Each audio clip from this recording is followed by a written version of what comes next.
Hello mamas and dadas, welcome back to my channel. आज हम बात करने वाले हैं ममाज के मोस्ट पॉपुलर सवाल के बारे में। जो न्यू बॉर्न बेबी की ममाज होती है वो यही बोले जाती है कि हमारा बेबी उलटता क्यों है खाना, हमारा बेबी एक पनीर जैसी या दही जैसी चीज कोई निकालता है मुंह से, ये कोई चिंता की बात तो नहीं है। तो इसी बारे में, इसी टॉपिक पे आज हम पूरा वीडियो बनाया गया है, तो वीडियो को एंड तक जरूर देखिएगा। और वीडियो को स्टार्ट करने से पहले अगर आप मेरे चैनल पे नए हैं तो please subscribe to my channel और पूरा एंड तक की वीडियो को जरूर देखिएगा। स्टार्ट करते हैं। Split up. स्प्लिट अप होता क्या है? ये होता है बच्चों में, जो न्यू बॉर्न बेबीज होते हैं वो खाना बहुत ज्यादा उलटते हैं, उसे स्प्लिट अप बोलते हैं। तो वो खाना क्यों उलटते हैं इस बारे में हम आज पूरा जानेंगे, लेकिन पहले ये जान लेते हैं कि स्प्लिट अप होता क्या है। इसमें फटा हुआ दूध या पनीर जैसा या दही जैसी कोई चीज निकालते हैं बच्चे दूध पीने के बाद, जो फटे हुए फॉर्म में ही होती है।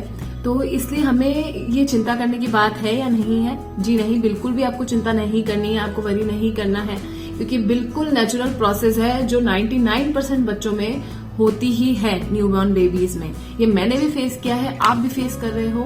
ये बिल्कुल नेचुरल चीज है कि बच्चे खाना, दूध जो पीते हैं उसको फटे हुए फॉर्म में निकालते हैं। तो इसमें बिल्कुल भी चिंता करने की बात नहीं है। हाँ, लेकिन चिंता करने की बात तब है जब बच्चा जिस कंसिस्टेंसी में दूध को पी रहा है उसी कंसिस्टेंसी में दूध को निकाल रहा है। ओके, तो आगे बढ़ते हैं कि ये जो समस्या है ये 50% बच्चे हैं वो 6 महीने तक की उम्र में रिकवर कर लेते हैं। मतलब 6 महीने बाद के बच्चों में ये चीज नहीं पाई जाती, वो बैठने लग जाते हैं तो ये चीज बंद हो जाती है। और 5 से 10% बच्चे जो होते हैं वो 1 ईयर की एज तक जाते जाते ये पूरी जो प्रॉब्लम है डिसॉल्व हो जाती है उनमें भी। तो ये बिल्कुल भी चिंता की बात नहीं है, लेकिन फिर भी ममाज को अपने बेबी के बारे में सारी चीजें जाननी होती है। तो इस टॉपिक पे हम बात करना स्टार्ट करते हैं। ओके, तो पहला पॉइंट है व्हाट आर स्प्लिट अप्स। तो ये होता है छोटे बच्चों में, न्यू बॉर्न बेबीज में, जो 6 मंथ तक के बच्चे होते हैं उनमें सबसे ज्यादा ये पाई जाती है। ये जब भी वो बच्चा बर्फ लेता है उसके बाद या कभी भी दिन में बच्चा ये कर सकता है। ये खाने को जब फीड करता है बच्चा उसके बाद निकालने का प्रोसेस होता है, इसे स्प्लिट अप कहते हैं हम, या उलेट देना खाने को, या उल्टी करना। जिसे हम उल्टी करना नहीं बोल सकते प्रॉपर, क्योंकि उल्टी में क्या होता है ना कि जो फॉर्म में हमने खाया है वो निकल जाना, उसे उल्टी करना बोल सकते हैं हम। स्प्लिट अप या रिफ्लेक्स वो होता है जो हम खाया है और वो फिर फट के निकल रहा है, या जो इमेच्योरिटी की वजह से, जो डाइजेशन सिस्टम की इमेच्योरिटी की वजह से फीड करने के बाद किसी भी टाइम पे, दिन में किसी भी टाइम ये हो सकता है, दूध का फटे फॉर्म में या दही के फॉर्म में या पनीर के फॉर्म में निकालना स्प्लिट अप कहलाता है। ठीक है, नेक्स्ट है ये होता कब है? स्प्लिट अप होता कब है? तो ये होता है, ये किसी भी टाइम हो सकता है, इसका कोई टाइम नहीं है प्रॉपर। ये बर्फ लेने के बाद भी हो सकता है। मोस्टली बेबीज में बर्फ लेने के बाद ही होता है, क्योंकि मेरे बेबी को भी बर्फ लेने के बाद ही ये होता था।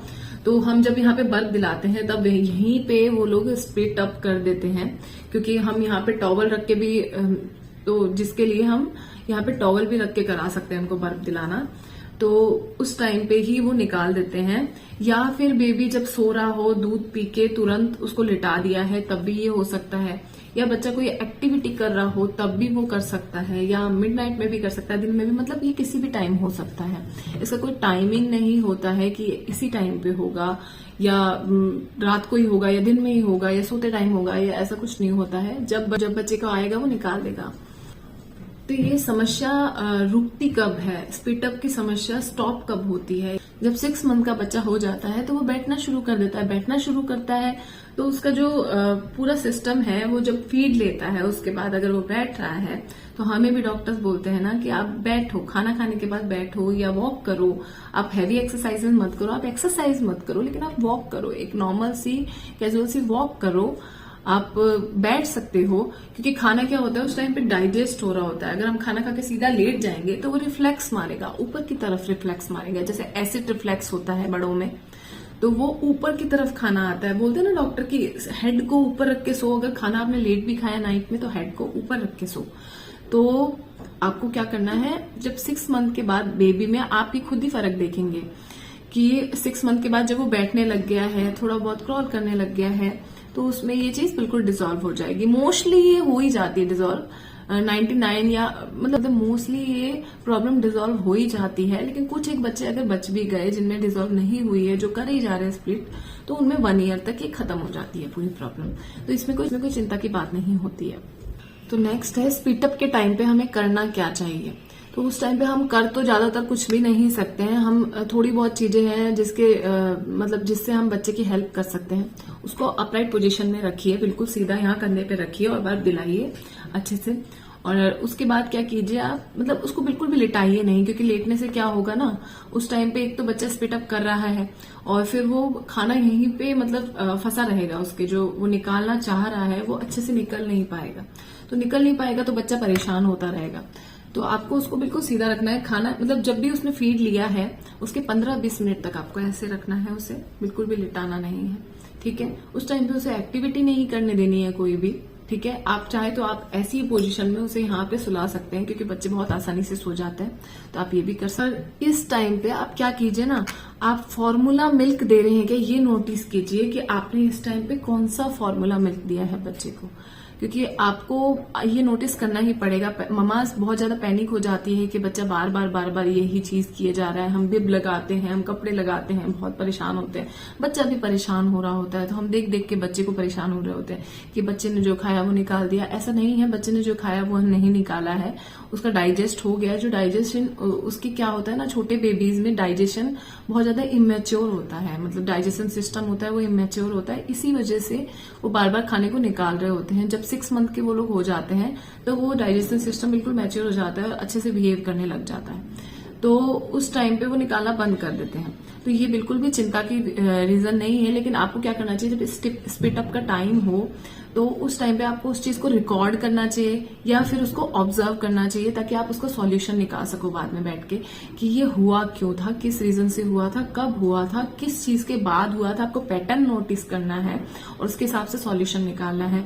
मान लीजिए बच्चा खेल रहा था और उसके बाद उसने तुरंत स्पिट अप किया है, तो आपको अगली बार जब भी वो बच्चा फीड करेगा तो उसे खेलने नहीं देना, उसे एक्टिविटी नहीं करने देनी है। या बच्चे ने ओवर ब्रेस्ट मिल्क ले लिया हो या ओवर मतलब जो भी वो फॉर्मूला मिल्क भी अगर बच्चे लेते हैं तो उनको पता नहीं होता, वो बोतल से ले रहे होते हैं, उन्हें पता नहीं होता है, वो रोक नहीं सकते हैं कि आप रुक जाइए, आप हमारा पेट भर गया है। उन्हें पता नहीं होता है, वो पी रहे होते हैं। उनको भूख का भी इस टाइम पे बस जब पता चलता है वो रोना शुरू कर देते हैं। जब उनका पेट भर जाता है तो उनको पता नहीं होता है कि हमारा पेट भर गया है, वो थोड़ा ज्यादा पी लेते हैं, तब भी वो स्पीड अप कर देते हैं। तो आपको ये भी नोटिस करना है कि उसने ज्यादा इस टाइम पे मिल्क लिया था या नहीं लिया था, या फिर उसने बर्फ के बाद ये मतलब कर रहा है वो, या फिर कोई फॉर्मूला मिल्क उसे सूट नहीं कर रहा है जिसकी वजह से वो निकाल रहा है, या फिर जो एयर मतलब क्या होता है, कई बार खाली बोतल रह जाती है और बच्चा सक करता है तो उसमें से जो एयर पास होता है बच्चे का वो लिक्विड के साथ अंदर मिक्स हो जाता है, उसकी वजह से भी वो निकालता है। तो आपको इस चीज का भी ध्यान रखना है। अगर फॉर्मूला मिल्क उसे सूट नहीं हो रहा तो आप किसी और फॉर्मूला मिल्क पे शिफ्ट कर सकते हैं। तो आपको इन सब चीजों को नोटिस करना है, ऑब्जर्व करना है कि क्या चीज के बाद मेरा बच्चा ये करता है, किस टाइमिंग पे ये बच्चा मेरा कर रहा है। तो उस हिसाब से हम सॉल्यूशन निकालेंगे और देखना आप रिजल्ट अच्छे ही मिलेंगे। जितना स्पीड अप वो कर रहा है उससे कम वो करने लगेगा। अब नेक्स्ट है पीक टाइम कब होता है इसका स्पीड अप का। तो पीक टाइम होता है 4 मंथ्स। जब बेबी 4 मंथ का होता है उस टाइम पे ये पीक टाइम पे होता है कि इस टाइम पे सबसे ज्यादा वो स्पीड अप कर रहा होता है। तो आपको बिल्कुल भी वरी करने की जरूरत नहीं है। हाँ, लेकिन बच्चा अगर स्पीड अप यानी रिफ्लेक्स में सीधा जिस कंसिस्टेंसी में बच्चे ने मिल्क लिया है उसी कंसिस्टेंसी में वो निकाल रहा है मिल्क को, तो फिर आपको चिंता करनी चाहिए और अपने डॉक्टर के पास जाना चाहिए, बच्चे को दिखाना चाहिए। क्योंकि ये उल्टी है, ये स्पीड अप नहीं है, ये उल्टी है एक टाइप की। जो बच्चा खाना खा रहा है वही निकल जा रहा है, तो डाइजेशन उसका हो ही नहीं रहा है, बच्चे को भूख लग रही है या भूख लगना बंद हो जा रहा है, ये सब डिपेंड करता है। मैं नेक्स्ट बता रही हूँ आपको कि आपको चिंता करना कब चाहिए। जब बच्चा स्पीड अप कर रहा है, लेकिन किस टाइप का स्पीड अप कर रहा है या कब कर रहा है, कैसे कर रहा है, वो मैं आपको अब बताने वाली हूँ कि रीजंस क्या क्या है जिसमें आप असलियत में वरी कर सकते हैं। वरी करने के रीजंस है आपको बता रही हूँ कि उल्टी का रंग आपको देखना है। अगर बच्चे की जो स्पीड अप हो रही है उसका रंग देखना है, या उल्टी कर रहा है उसका रंग आपको देखना है, हरा कलर या पीले कलर की बच्चा निकाल रहा है, तो उस टाइम पे आपको क्या करना है, गो टू योर डॉक्टर। मतलब इमीडिएटली आपको डॉक्टर के पास जाना है, क्योंकि ये बिल्कुल भी अच्छे साइन नहीं है। और सेकंड है, अगर बच्चे को भूख लगना बंद हो गया है तो भी आपको अपने डॉक्टर के पास जाना है। और अगर बच्चा उसी कंसिस्टेंसी में, जैसा मैंने आपको पहले भी बताया, जिस कंसिस्टेंसी में बच्चा फीड ले रहा है उसी कंसिस्टेंसी में निकाल रहा है, ना तो फटा हुआ निकाल रहा है, ना दही निकाल रहा है, ना पनीर निकाल रहा है, ना दही की फॉर्म में निकाल रहा है, ना पनीर की फॉर्म में निकाल रहा है, फटा हुआ भी नहीं निकाल रहा है, सीधा उसी फॉर्म में निकाल रहा है जिस फॉर्म में उसने लिया था, तो भी आपको अपने डॉक्टर के पास जाना चाहिए। अगर बच्चे को पेट में मरोड़ उठ रही है, मतलब स्पिट अप के टाइम पे मरोड़ उठ रही है, उसके फेस से पता चल रहा है कि बच्चा परेशान हो रहा है या वो रो रहा है, तो आपको बच्चे को तुरंत डॉक्टर के पास लेके जाना है। फिर उससे क्या होगा ना, डॉक्टर को पता चल जाएगा कि ये मतलब कॉलिक पेन है, किस टाइप का पेन है, तो एंटी कॉलिक ट्रीटमेंट डॉक्टर फिर उनको देंगे बच्चे को, ठीक है। तो आपको इस टाइम पे भी डॉक्टर के पास जाना है। और इसके बाद है बच्चे का वजन नहीं बढ़ना। तो अगर ये मेन रीजन है, अगर बच्चा दूध पी रहा है, फीड ले रहा है और स्पीट अप कर रहा है या उल्टी कर रहा है और उसका वजन नहीं बढ़ रहा है, कई बार क्या होता है, हम उल्टी को ही स्पीट अप समझ रहे होते हैं, हमें नॉलेज नहीं हो रही होती है कि मतलब स्पीट अप क्या है, उल्टी क्या है। हमें मतलब बड़े लोगों से हमने सुना हुआ होता है कि बच्चे दूध पीकर उलटते हैं, फटा हुआ दूध भी हम नहीं जानते हैं, तो हम ये बस सुना हुआ होता है हमें कि बच्चे अक्सर दूध पीकर उलटते हैं।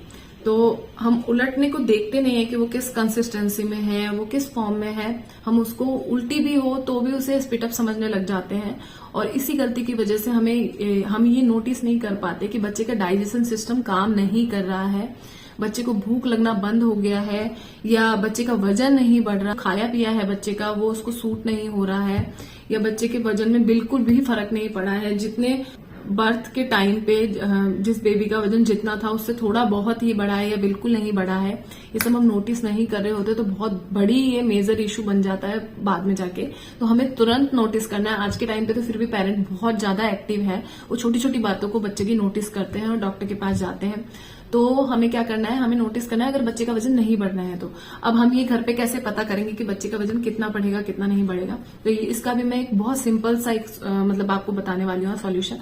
अगर बच्चा बर्थ के टाइम पे 3 kg का है तो आफ्टर 6 मंथ उसका वेट डबल हो जाना चाहिए, डबल यानी 6 kg हो जाना चाहिए, ठीक है। और अगर वो 1 ईयर का हो गया है तो 3 गुना हो जाना चाहिए उसका वजन, जो उसका वेट है वो 3 गुना हो जाना चाहिए।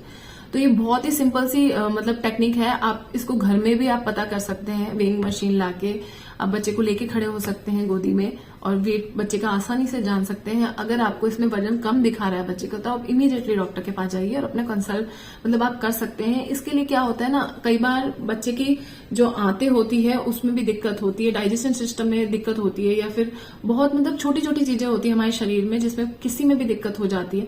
तो अगर बचपन में ही उसी चीज का पकड़ के हम इलाज कर देते हैं या फिर ऑपरेशन करवा देते हैं, आजकल बहुत छोटे छोटे ऑपरेशन होते हैं जो डॉक्टर्स करके बच्चों को बचपन में ही ठीक कर देते हैं, तो वो अगर हम कर देते तो बच्चा एक हेल्दी लाइफ जीने लगता है, बच्चा हेल्दी हो जाता है और हमारी टेंशन सारी खत्म हो जाती है। तो आपका ये मतलब बेस्ट रहेगा, अगर आपको ये सिम्टम्स दिखाई दे रहे हैं जो मैंने आपको भी बताए, तो आप प्लीज अपने डॉक्टर के पास जाइए, कंसल्ट कीजिए। और आपको कोई भी अगर अभी भी आपके मन में कोई भी क्वेश्चन रह गया है तो आप कमेंट बॉक्स में पूछ सकते हैं, मैं उसका आंसर करूंगी और उस पर एक वीडियो बना दूंगी। आपको ये वीडियो थोड़ा सा भी हेल्पफुल रहा या बेनिफिशियल रहा तो like this video and subscribe to my channel. Thanks for watching.